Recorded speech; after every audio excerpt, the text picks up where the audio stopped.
Welcome, Chiefs Kingdom, to another episode of the Aftermath. I'm your host tonight, CJ Jones, with my good buddy, my friend. We have a new member of the Aftermath tonight, DG, with my friend Chris, my brother. Yes, Guys, sir. it is officially week 2. We are moving on. Chris Jones has officially cleared. He has landed. He is now officially, well, he started here on the guaranteed piece, and now he's going to be playing for us for the guaranteed year. Week 2, he is here now. Fellas, first reactions, how are we thinking?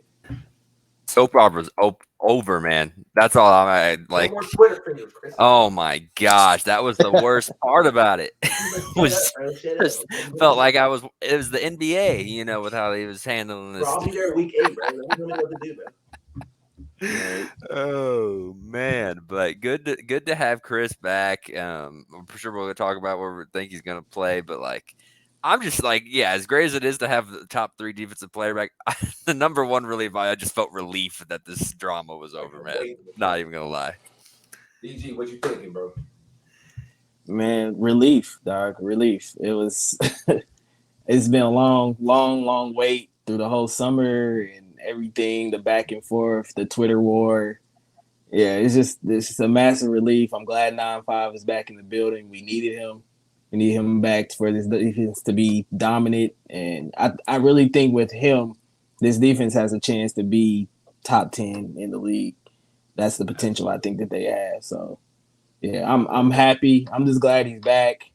We'll figure out all the other stuff later. Just let's go do this thing this year. Let's worry about now. So I'm glad he's back. Amen, brother. Amen. It's just crazy, just because he didn't accomplish anything. He got $3.6 million Yeah. worth of fines, which include everything, is what they said, and they seem to, according to Chris himself, they seem to have worked that back into the contract, Yeah. even though I don't even want to call it a contract because it's not. It's just No. we're going to give you your fines back, maybe take the tag off. Isn't that the rumor swirling around? Like, you can't tag him next year. Like, it's so stupid. It's just the whole thing just The pisses me off. rumor that everybody's been saying, well, not even a rumor, the list of clients that the Katz brothers have came out is probably confirmed with this only getting basically the same year extension deal done. It basically confirms that everybody's thoughts that the Katz brothers don't know what they're doing. They don't. They don't. I'm not trying to talk about anyone because I'm not a lawyer, so I'm not by no means no ins and outs of a contract Yeah. extension. But by what we've seen and all the details we've heard, it looks like these guys are very what's the best way I should say this, fellas? Ill-equipped to do their job. Let's go with that. Yeah. The only reason not to talk, my bad, DJ. The only reason not to talk ill will about the Couch Bros right now is you're scared of the mafia. Otherwise, they deserve Are they all the Italian hate, for real? all the hate. Yeah. Are they really Italian? I didn't know that. I don't know if they are. They look I like don't them. They was know. at the game, and Chris was like this. Yeah. Yeah, Yeah. his brother next to him. Yeah, they were way in over their heads on this deal. I think the advice they were giving him was terrible.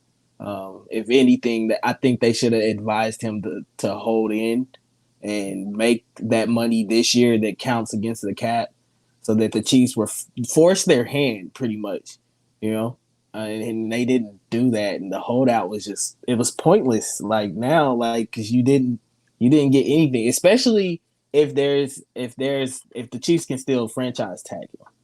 If they can still franchise tag him, they didn't win anything. And that'll be massive leverage still for the Chiefs next year to go into negotiations once again. So, but I mean, if there's no tag now, I kind of feel like Veach and them kind of caved in. It was just like, all right, let's get you in here, try to finish this thing off, and we'll shake hands and part ways at the end of the year. It is what it is. I don't know. Hopefully that's not the case. Hopefully Chris is still here long term. I'm praying, so we'll see. Absolutely. It was definitely a wild week, man. From the Twitter beefs we've been having with him to the taking pictures in the hot tub to the hopping on the plane, coming back and forth. And some people have claimed they've seen him around the city in the last couple of weeks. And Ronald I McDonald saw him on appeared. the plaza, bro. I saw him in Shake Shack on the So plaza. he was I outside. I swear it saw was him him. at Westport too, bro. He was outside. He was getting a number 2. You feel me? Number 2. From seeing him at the game in the suite, sitting wearing blue colors with his agent next to him, it's been a hell of a 3 months, and me and Chris will definitely be the first one to say we were wrong. I thought the deal was going to be done back in July, right around training camp was active, and for this deal to go on this long on September 11th, Monday, we finally got this news going into week 2. It's been a crazy week 1 to say the least for the whole NFL, but especially Chiefs Kingdom. We're here now. Like Chris said, we can move forward. It's a new day. Weight lifted all of our shoulders, fellas. Now we can officially talk about week 2 and what we think about the matchup against the Jacksonville Jaguars. One last thing. What do y'all think is the final number for the year? Like, what do you think he's – because if it's a revised deal, he was getting 19 and a half. Yeah, so it's probably – if he added that $3 million that he lost, so probably like 25, something around there. Yeah, that's probably the best bet. I mean – somewhere around that number, yeah. Just for the year? Yeah. Okay. And will be fully guaranteed? Yeah, it's a lot of incentive based is what it sounds like. So he probably has to, over 16 games. I don't know. 10 plus sacks, all that good stuff. Yeah.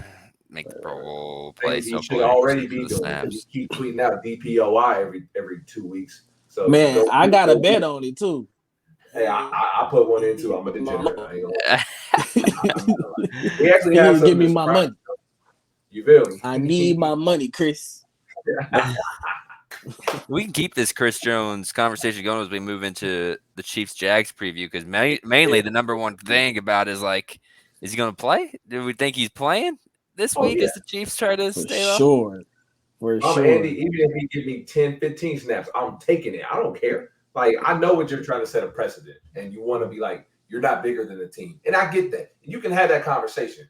But trying to be a big man right now when we're trying to, in the opportunity, and I hate saying this, but there's a chance we could be 0-2. I'm not doing that right now. We had week 1, I'd absolutely would tell them, hey, you don't have to play right this week. But I'm not trying to go down 0-2, Chris. This is not the time to try to make a statement, Andy. Let him play. If you want to limit his snaps, I get that. Tell Spags, cool, but we need him this week, even if it's limited, because his presence on the field, y'all know, it changes everything. And especially with this offensive line for the Jags, it's not nearly as good as the one we just saw last week versus Detroit. So Chris could come in the game rusty and still make an impact. That's how good he is. Yeah, I definitely think we need him. Like it's no joke to me. We need him out there. So my bad, Chris. Right. No, you're good. We're still figuring out this 3-person deal, so no worries at all. My thing is like, if Amenahue wasn't suspended, I think he'd be out.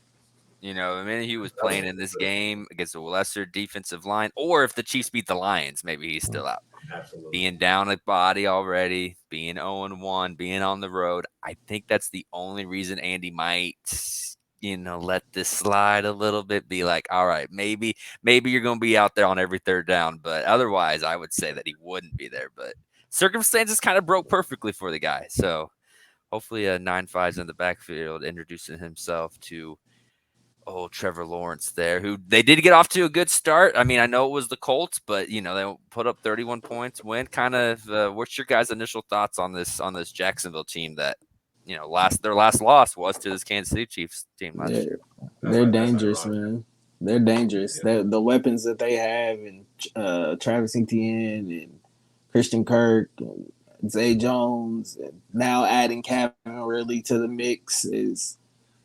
What I saw on Sunday was that they're going to be dangerous. It's going to be hard to stop for a lot of people. And you mix in Evan Ingram, seemed like he left New York and now finally became a tight end.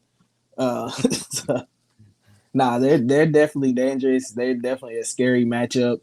I think we really got our work cut out for us. We got to be ready. We need 9-5 there, at least situationally, to help us out on some of them downs to, maybe create some pressure and, help these younger guys. Because I think what last game, seeing Karlaftis and Uzama, they both flashed to me. So I think if you can add 9-5 back to the mix, absorb some double teams, do things that 9-5 does, it'll free up some of these guys on the edge and we can really get after these guys. Absolutely. I couldn't agree more, bro. And basically, I was at the sports book this past weekend. I was gambling. I'm sorry, Chris. I'm a degenerate. My bad. Why are you apologizing to me? I'd be gambling too. I'm trying to be a good person. The youth looks up to us. There ain't nothing wrong with gambling. And I don't think some of the youth are watching us talk about the youth illegal now. have an impact on the community. You feel me? Oh man. No, I was watching that game along with other games the past Sunday, and it was week 1, so I'm not trying to put in too much to stock into it, just like our game as well. But I am going to give the Colts defense a little bit of credit. They did make that game a lot uglier than I thought it would be, especially the Colts lost so much talent on that defense. Like obviously they had a guy in Stephon Gilmore that's not there anymore. So you obviously had a corner that could really cover. And Calvin really had a day. I think he had 100 yards off 8 catches off 11 targets. So he didn't look rusty at all for a guy that hasn't played football in a year. So, and then another thing that I thought was very interesting, the Jaguars had 2 fumbles. Trevor Lawrence fumbled and Tate Bigsby fumbled. So that's not a good trend you want to start your season off with 2 of your main guys who touch the ball almost every other play. Those guys are putting the ball on the turf. That's not a good thing you want to do. So especially what we just saw last week with Trent McDuffie forcing the fumble and definitely starting that trend, because that's the one thing we've been saying about our defense, right? We want to get more turnovers. We know we can get stops. We know we can get off the field on 3rd down, which we showed, which was very impressive by Spags. But the next step in the evolution of this defense is getting the ball back to our offense, because we know how prolific our offense is. We get extra possessions if we win the time of possession battle. 9 times out of 10, we're probably going to win the football game. So that's the one thing that I thought was very impressive that I saw from the Indianapolis defense. So if we can go in there with that same mentality and get a couple of turnovers, and like DG said, Chris Jones being on the field, if he eats up a double team and gets Georgia one-on-one, maybe he can get a strip sack, maybe Felix can get a forced fumble, whatever the case may be. That's going to make everyone's job easier. And then, like to Chris's point, we'll go on the offensive end and pray and keep my fingers crossed. If 87's in the building and we have Travis Kelce, our other impact player on the other side of the ball, that makes their job easier. So this is like the perfect week to get those guys acclimated and back in the system. I'm hoping that they both play, to Chris's point, but those are some of the tidbits that I saw from the game that we could definitely take advantage of. I expected our offense to be a lot crispier than I thought it was week 1, but I think we have a great opportunity to go down there and make some noise, because we know we can beat this team. We've done it twice, obviously, like we did last year, but they're going to be hungry. It's hard to beat a team 3 times in a row. We know that from experience. So it's going to be a tough game by any means being on the road, but I think there's some opportunities for us to make some plays for sure. Right, and the Colts actually had the lead over halfway into the 4th quarter. It was a score by Trevor Lawrence and then a quick pick by Richardson, his first career interception, that turned this game kind of on its head and gave the Jags a 10-point win that is a little bit more deceiving than actually how that game played out. DeForest Buckner was a monster in this game. I don't think he the stat sheet doesn't show it quite as much, but that dude was in the backfield every play, making havoc. So having a guy like Chris Jones back, even if it's on a snap count, a similar kind of player as far as the disruptive part, I think that's huge. Calvin Ridley does worry me a little bit. I think it's a guy that a lot of people forgot about just because first he was behind Julio Jones and then he was kind of banged up before being suspended for a year. Came in, made an impact right away. Christian Kirk, by the way, got 2 targets the whole game. Bro, was barely used. But it doesn't matter. It doesn't matter because Calvin Ridley was out there making plays like he didn't miss a year. So that's a little worrisome. But at the same time, I think the Chiefs' secondaries, especially their corners, are a lot better than the Colts. So I think they're going to be able to kind of keep him in check. That's who you circle. Not that these other guys can't hurt you. Everyone else on that team did have good years. We know what Zay Jones and Kirk and Ingram did last year. But circle Ridley. Make sure McDuffie, is following, because I think McDuffie's starting to prove himself a little bit in that regard. And take your chances with the other ones. That's kind of what I would do if I was the Chiefs defense. I could live with that as well. If I'm Spag and I'm coming to this game plan, I would tell Trent. That's what I love about our defense now compared to years past. We only have one corner we can depend on. Mm-hmm. Now, if he wants to have Trent travel, we have that option. If he's comfortable with Snead and Trent staying on opposite sides and let each one have their turn, I'm comfortable with that as well. So I like having that flexibility in our defense. And the Colts were able to get an interception off Trevor Lawrence as well. So they turned the ball over 4 times. So turning the ball over 4 times in your first NFL game is not something you want to do. And I'm not trying to say we were perfect by any means, but if KT doesn't drop that ball, do we have any turnovers in the football game on Thursday? Which ball are you talking about? So, that ball, this ball, every damn ball thrown at him. Every time we run, and that's ironic. And I said, I think I text Chris after the game. The Tyreek play from the Bills game in 2021 when he ran a drag at the home game on Sunday night. He dropped it, it popped off his hands. Hoyer caught it, ran it in for a touchdown.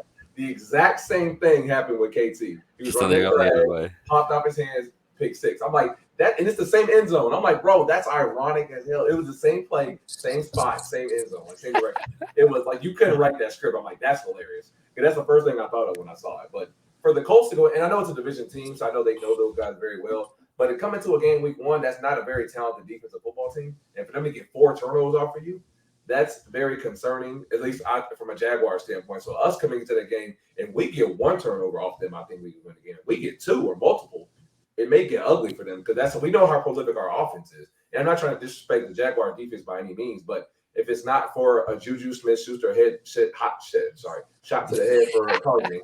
Sorry, last year, if it's not for an MBS hit that almost took him out the game as well, that game's not relatively close. And we fumbled that game as well with Isaiah Pacheco.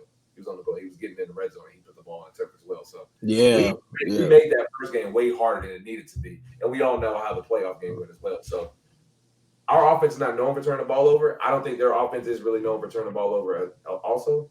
But for them to do that week 1 was definitely – it popped my eyes open to think if we can get 1 turnover over you, even if 2, and if Trevor Lawrence, your starting quarterback, is the one turning the ball over, that's very concerning to them, at least from my standpoint. So I'm just hammering that point. And like you said, if Chris Jones can get just 1 impact play, Chris, that's all I need. I don't need that much because 1 turnover could change that whole entire game around because we know we're both going to score points. We'll get into our predictions later, but Vegas is expecting this game to be high scoring. Right. So 1 turnover or 2 can change the whole outlook of this game. So I'm very excited. I'm so happy that 9-5 is back. Just being out there, having your guy, it makes everybody else play better. He brings up the energy for everyone. So I'm super excited for this matchup, and I'm very more comfortable with it now, knowing that Chris Jones could have even a little bit of impact for us. Yeah. We need him, bro. That's all I can say. Put him out there on the field situationally, wherever you need him at. Put him out there 3rd downs. I think he forces this defense to become really dominant. So, yeah. Yeah, and flipping over, looking a little bit more at the Chiefs' offense versus that Jags defense. Things that the Jags have going for them is they have the best Josh Allen in the league on their D line. The real Josh Allen plays in Jacksonville. The real Josh. You sure he doesn't play in Buffalo? I heard him on TV today. He did something cool. Hey, that Josh Allen did have more turnovers than sacks because the Jags Josh Allen only got 3 sacks while Buffalo Josh Allen had 4 turnovers. They've been going for it, yeah. But no, that meant now part of it was the play calling, and I think there was a couple designed runs ish looking that I think Josh Allen got credit for a sack playing against an Anthony Richardson, which isn't the case when you play Mahomes. But that man was still in the backfield a lot, picking up 3 sacks whether legit or not. Like he was a 1st-round pick for a reason. So I'm a little worried about him, especially because the tackles, like I don't think they played as bad as some Chiefs fans want us to think they did against the Lions, but it still wasn't a great game by any stretch of the imagination. Yeah. So going up against a guy a little bit more polished defensive line that can get after it does worry me a little bit, just in the sense that it's actually something on my radar that you gotta stop Josh Allen. You cannot let that man get in the backfield all day. No, absolutely. He was one of the guys on our target list last year. We were talking about a potential trade partner. Potential trade, yeah. We know how good Josh Allen is. So he's been making plays his entire career. So he's not no stranger to us by any means. This will be our 3rd time playing him. So we've seen him plenty of times. We know how dynamic he is. He can get off the edge. He can definitely make plays. And it's going to be a tough test. I think he usually lines up from the offensive standpoint to their right side. So he'll probably see a lot of Jawan Taylor. And obviously those guys are teammates, so they know each other very well. I was going to say the same thing. I think Jawan Taylor is probably pretty comfortable with him. So hopefully that pays dividends for us on our side. I also want to ask, do y'all think we need more chip help this week versus maybe last week? I know that they kind of left Jerry out the game, so yeah. I think there will be more chip this week just because Kelsey's going to play. I think that was a big issue last week. It's like you couldn't really chip. You needed 5 guys running routes because their guys could not get separation. You need to make sure you had the check down or had those running backs out there. Having that security blanket back in 8-7, even if he is only 80%, I think allows you to keep McKinnon and do the little bit more chipping and that kind of stuff. So even if regardless if they need it or not, I think they're in a position to where they can this year just because that's what 8-7 brings to the table. No, absolutely. When you have a dynamic rusher like Josh, you don't want to take any chance with him. And not to say we didn't see him. Aiden Hutchinson is a dog, and we proved it on Thursday as well. But when you give extra guys time and you have 87 out there, it makes everyone's job a lot easier. So And I'm sure there'll be moments when we do have 5-man routes, like Chris said. There'll be moments when we'll chip and have 4-man routes. I expect this week for us fellas to do a lot more screen work. I thought we didn't do that enough. I think we only ran one to Pacheco on Thursday, so I expect to have that incorporated a lot more because we know this defense is very aggressive. I think Aluakon, their linebacker, was the only guy who had more tackles than Nick Bolton last year. I think those were the top 2 guys in the league, so he flies around to the ball a lot. He's a very good tackler. And I think those guys are going to be very aggressive to get after us. Maybe they see that film and say, maybe we can get after these guys with some maybe exotic blitzes. And if they take advantage of that, we could dump some screens over their head and get underneath them and get some first down. So, once you start throwing screens, it kind of gets the defense off balance. Do we want to be aggressive? Do we want to play back?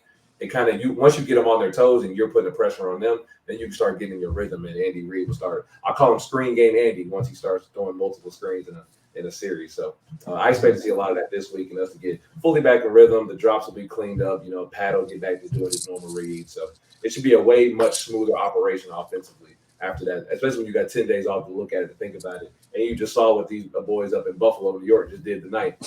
It lets you know, hey, you just there's a lot of other teams that are looking way worse than us. So we didn't look too bad. For real. Like when the Chiefs lose and you can see that the Bengals lost, the Chargers lost, the Bills lost, the Jets probably lost Aaron Rodgers, which is not something we're rooting for, but it does benefit the Chiefs. Like a lot of things. Lamar didn't look very good in the pass, right? Like, I know they won handily, but the Ravens didn't look impressive. Like injuries too. Steelers got blown out. What? I was saying the injuries for the Ravens piling up. Oh, yeah, J.K., They Marcus always pile Williams. up for that, man. God, that poor team. Yeah. But they're cursed, man. you're going to lose a week one. Everything that kind of needed to happen broke for the Chiefs. So hoping that kind of continues, they're able to bounce back. One thing we haven't talked about, I still want is the receiving core. Like we do think Travis is going to play. We don't need to go and harp on how important Travis is. Everyone knows, but you still need Kadarius Toney and Sky Moore to bounce back and actually be options. Or is it mental, or where we at? Where you guys think we're at with this week? We'll start with you, DG. I think a lot of it is mental. I think for Kadarius's standpoint, a lot of it was just the lack of reps. Not being here for preseason, and then to me, I kind of feel like he's maybe still a little hurt. Not in the sense of like where he needs to sit out, but just trying to come back from an injury like that, especially when we know how dynamic Kadarius is in open field. I just think maybe he doesn't have that same burst, right now, and he, hopefully as the season goes on, he can pick that up or whatever. But I think a lot of it is just mental. That's why I'd be hard pressed if they didn't come out, the first couple plays and got the ball in his hands to kind of build some confidence, get him back going. And I would love to see that, especially with him and Sky. So I think of a lot of it's just mental. They can clean that up, and I think they'll be ready this week. No, absolutely. I agree. I think KT's standpoint was just rust. And Andy even said it in his presser today. I kind of put him in a bad spot because you think you don't want to go out there and basketball and other sports you can kind of get away with being rusty, but football is definitely the sport you don't want to. It's all about execution. So one wrong step, one not look with your eyes, not concentrate on the football can drop and can turn into 6 points for another team, and that's the difference in us winning and losing the game essentially. And I don't like to put a player or one play on a football game, but if that ball hits the ground or it's not tipped up or he catches it, we're not having this conversation about the Chiefs losing that game. So I think his situation was definitely more just getting back in the rhythm of playing football. And unfortunately, his first live action just had to come on a Thursday night game on national television. So we all had to see it for the first time as a family. But Sky Moore's situation, Chris, I think is more so him and Pat got to figure out this connection they're supposed to be having, because the clips that I saw, Sky Moore was open multiple times. And there were some times when Pat was a little hesitant. And I know people don't like to be critical of him, but I respect 15. I think he's the best in the world. I think we all would agree with that. But I'm going to be honest about what I saw on film. There were multiple times when Sky Moore was open and Pat didn't throw it to him. He hesitated. He had him in the first read, second read. He double pumped Pat and then went to his next read. I'm like, well, if he's open, you got to throw the ball. I know you may have a little hesitancy about getting him the football. Maybe you didn't have enough confidence to make the throw. You got to make the throw because Sky's open. And I know he can make the plays because I've seen him do it in years past. I know it hasn't been on a consistent basis, but I've seen Sky make plays in his offense, and Pat has as well. So, and I'm sure nobody's critiquing himself harder than him and Andy anyway. So that's why I didn't really need to harp on it too much from the conversation we've had this week in our chats and everything. I know this offense, and I know what these guys do when they have a bad game. They usually respond very, very well. When they get disrespected or they don't play well and the media starts talking, they usually tend to come back and have a great bounce back game. So we all saw the Tampa Bay game. We took after the loss, we came back, responded flawlessly. We all saw how we responded back to the Bengals after losing to them 3 straight times. When this team hits adversity, we know how they act. We know how they usually hit the wall. So we usually don't back down from a challenge at all. So that's why I haven't been worried not one bit this week how we will respond because I know what kind of pedigree we have in this locker room. So I'm super excited to see what nice and pissed off. Nice and pissed off. Pissed off Andy, a pissed off Pat Mahomes is going to be a very fun sight. Hey, and it's his birthday too. Right? Pat's birthday. Oh yeah. Pat about to ball out. Clean suit. Ooh,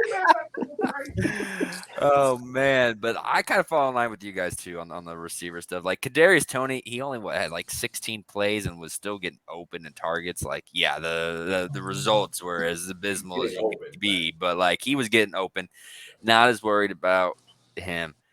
Am a little worried about Sky Moore, and I know what you're saying. Like that there were some routes that he was open and Pat just didn't give him the ball. But I have no data to back this up. This is all just visual.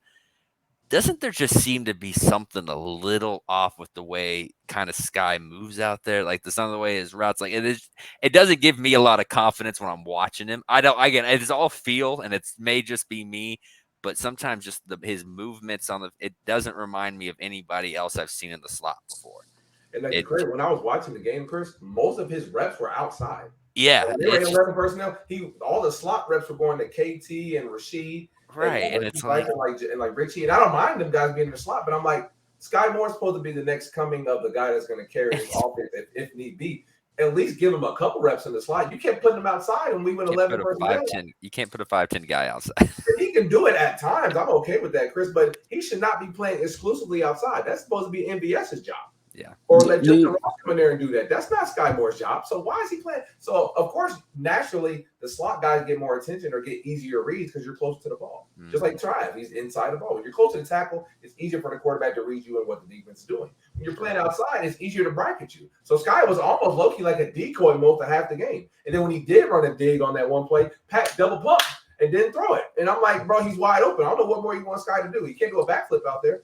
So it's just like, and it's funny because like the play where he threw, I think it was that fourth quarter on the 4th and 20, he was trying to throw that deep over shot. I think it was it Rashid? I think it was Rashid. I think that's who it was. And Sky was wide open backside on the dig. And I'll post a clip on our page after we post the show. He's wide open. So there's been multiple plays where him and Sky weren't on the same page, and Sky may have been a little bit off and didn't sit in the zone, and maybe he wanted to throw it inside, so he caught it outside. And I get they got to get that connection down, but there were multiple plays where Sky's wide open and Pat didn't even look at him. And that's the frustrating part for me because I know how good Pat is, and I know he goes through his progressions. So if you see a guy wide open, you're throwing the ball to rookies, Rashid Rice in the end zone. So you can't tell me you don't trust him. You've been with this guy the whole year, and he caught a pass in the Super Bowl when you ran the wrong play.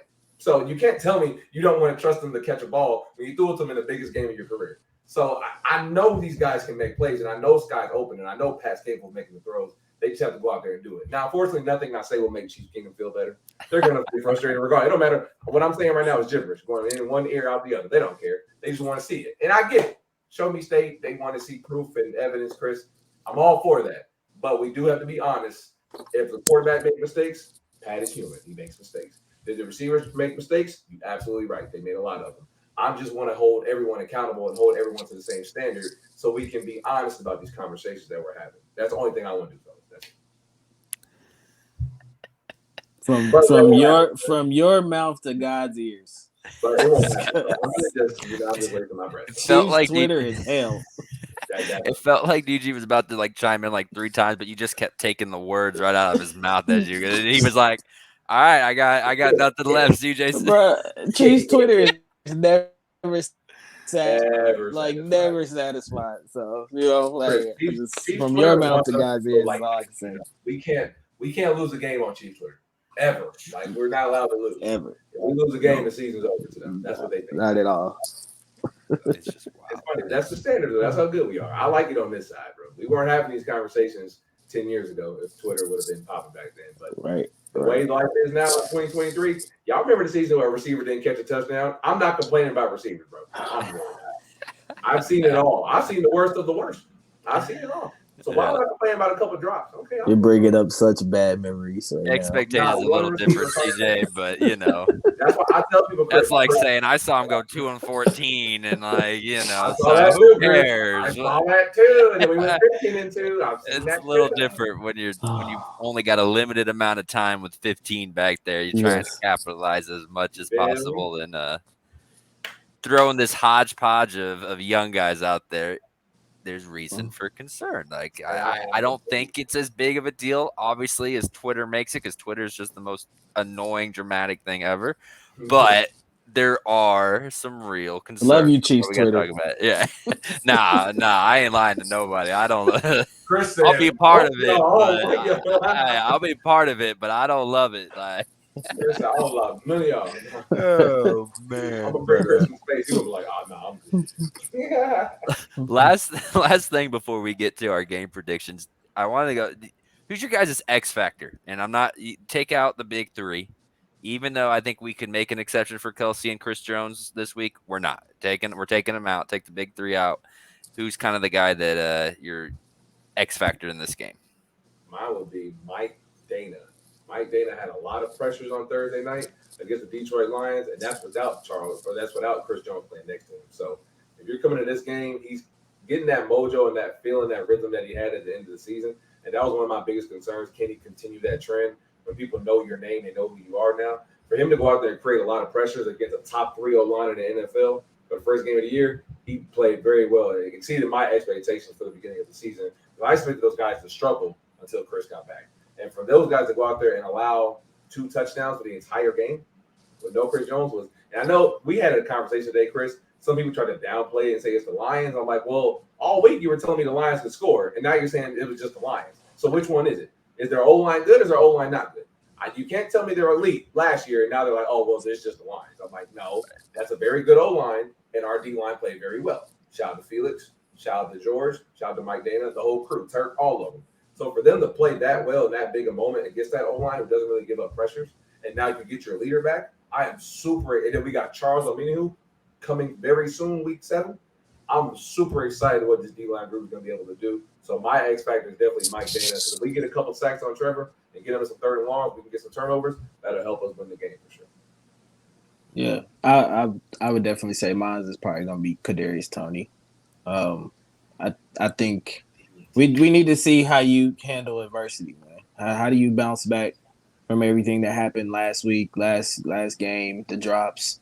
I need to see, how do you handle that and how you approach that. So I think as long as he can go out there and forget all that and think of that as the past, I think it's going to be very beneficial for us having a weapon like him, especially next to Trav and Pat and now adding in Sky and yes. And so I think if Kadarius can go out there and right his wrongs, he can be a huge X factor. This game for us. Yeah, back home too. So right. Homecoming, you gotta go off. Right. Man. Yeah. I love both of those. I mean, I think that's real for sure. I'm going a little different. I'm going Drew Tranquil, just because Evan Ingram is such a threat and so athletic, and also we know the Jags are going to want to throw the ball. Like, yeah, they like to get AD in between the tackles, but with this kind of offense going back and forth, I think they're going to be throwing a little bit more. Nick is great when you have a kind of a balanced offense like against the Lions. You need him in there against the David Montgomerys of the world. But I think we see both snaps go down a little bit and Tranquil out there a little bit more. And I think if he has a good day in pass coverage, could be big. Make a couple plays and kind of really finally get introduced to this 3rd linebacker that I think is going to have a nice little impact on this team. Oh, absolutely. This is why we signed him for games like this. Because Jahmyr Gibbs had a decent game, but not a crazy impact like I thought he would. Right. And that was mainly because we brought in Drew Tranquil to help us in coverage. So when you're playing ETN, one of the better dual threat running backs in the league, Drew Tranquil saw him in the playoffs. He watched film on him all week. So he knows exactly what ETN is capable of. So this matchup is perfectly built for him. So, and we said it all summer, that was probably one of the most underrated signings, not just for us, across the whole NFL. Having a linebacker who's great in coverage is invaluable because a lot of teams don't even have one. We have 2 of them with him and Willie. So I love that pickup. This is a great week for him. He should have a big week. His snaps will be vastly increased this week compared to Thursday. I think so too. Absolutely. All right, time to get to the final part. Game predictions. DJ, let's start with you. Or you want to go last? You want to go last since you're new? I'll go last. Let's make him last. All right, CJ. Uh, I haven't gone first yet on anything, so I'm gonna stick us off. I think some points are scored. I don't think it goes crazy. I think the 51 is actually perfect. So, like, that's what I'm predicting it to be. I'm going 27-24 Chiefs. I think it's me a good back and forth game. I think there's still going to be a little rust on the offense, a little bit, just because bringing 8-7 back in, he won't be 100% and whatnot. The tackles are going to get challenged again. But I do think the Chiefs do avoid going 0-2, get to 1-1, and win a nice balanced game. I think the Chiefs come back, have a bounce back game on offense. I'm expecting a masterclass on offense because I know how Andy Reid and Pat is when they come off a bad game. They usually come out fast, physical, and they're usually pissed off. So, and it's Pat's birthday. Like DG told me, I love that tidbit information. I'm definitely going to take that information when I put down my prop bets. I'm going to start posting these for everyone too. So I'm going to help everyone make some money. But my score prediction for this week, Chiefs 30, Jaguars 27. I think the over hits, and I think we cover the 3. They got us -3 right now. So the over, and I think we cover. Barely, but we cover. All right. 30 burger. Love it. Yeah. Yeah. My prediction would be, I think it's 31-26 Chiefs. And I think Trent McDuffie has a game-sealing interception. If Trent get a pick. I think Trevor and them try to get the ball back, go down the field, and I think our defense finishes it off. I think they prove why Chris Jones should be back and what this defense can really do. And they give a preview of that. So 31-26 Chiefs. Oh, and Pat throws 3 touchdowns. Yeah. Lock it in. What, we got predictions on who? Or 8-7 coming in and getting the 3 tutty game. One to KT. Love it. One to Trav. The other to Justin Watson. Ooh, okay. I'll say 1 to MVS, 1 to Trav, and Jet McKinnon gets 1. I'm saying all 3 to Clyde Edwards-Helaire. No, I'm just. Let's go. Go for a fight this week just because Chris said that. Watch it. Right. He's probably gonna get 1, man. The fact that he started the game last just week, put like $10 on it, CJ. Right? I did it last week, bro. I put a 10 on him to get 2 because I'm like, he's gonna do it, man. He's done it 3 times in his career. So. Right. Man, that's the next drama I'm ready to end. I know it's not, the drama's not too high on it, but like I'm ready to just be done with that, man. Like the fact that Chiefs keep trying to, we don't need to get into it. I could spend another 40 minutes talking about that, man. We can wrap it up. Oh man, DJ, how would like to? I keep saying Jay. I'm sorry. I'm there. No, you good. I know. Man. I apologize, man. How we like to end these is we usually like just tell people where you can find all these hot Twitter takes that we like to fire off. Or you can follow me at _keepitprolific. I do music spaces from time to time on there. DJ a little bit on there, so follow me on there. Sports After Dark as well. And wherever CJ is, I'm right there. Being a degenerate gambler, so we make money though. We're up like 4 years. We're making money though. You're right. You guys can definitely follow me on Twitter at CGZ81, like it says on the screen, CJEEZY81. If you guys want to talk gambling, props, if you want to talk fantasy, X's and O's, predictions, if you want to vent, I'm a great listener. I've been told that a lot by many people. Chris yells at me all the time. DG yells at me all the time. And I just sit there and I'm like, yeah, I agree. Especially about the Chiefs. You're completely right. I'm like a therapist for the Chiefs. They can really hire me if they really wanted to, but I'd rather do football stuff. But I'm great at both of those. So, hey, Mark Donovan, Mr. Hunt, if you need anybody, I'm available. This fan. But y'all know where I'm at. I'm definitely going to be outside. If you guys want to watch the game together, hit me up. I'm going to be outside watching the game this weekend. I'm probably at the sports book, whatever. But I'm super excited for this week. I can't wait for Sunday. Football is back. We're in the rhythm of like Saturday college, Sunday NFL, Monday NFL, Thursday NFL. This is the best time of my life in the career of my life. I love watching football this time of year. I love doing all this with my friends. I love talking to Chris. Me and DG talk every day. So my life is complete. I'm back in my routine. I'm back in my element now. So I couldn't imagine my life without doing this little scheduling I have during the week. So other than like 8 months during the year, it doesn't even compare to this right here. So I'm excited to be back, bro. I can't wait, bro. I love this time. We're taking the degenerate levels to a new level this week on the pod, so I love that. No, but make sure to follow me on Twitter at JenPenny88. Always probably complain about the quarterback sneak. I'll go all game, not tweet a dang thing, and then when the play comes up, I'll strike and make it known. But also, if you're still listening to this on Spotify or any other audio app, make sure to check us out on YouTube at the Kansas City Sports Authority.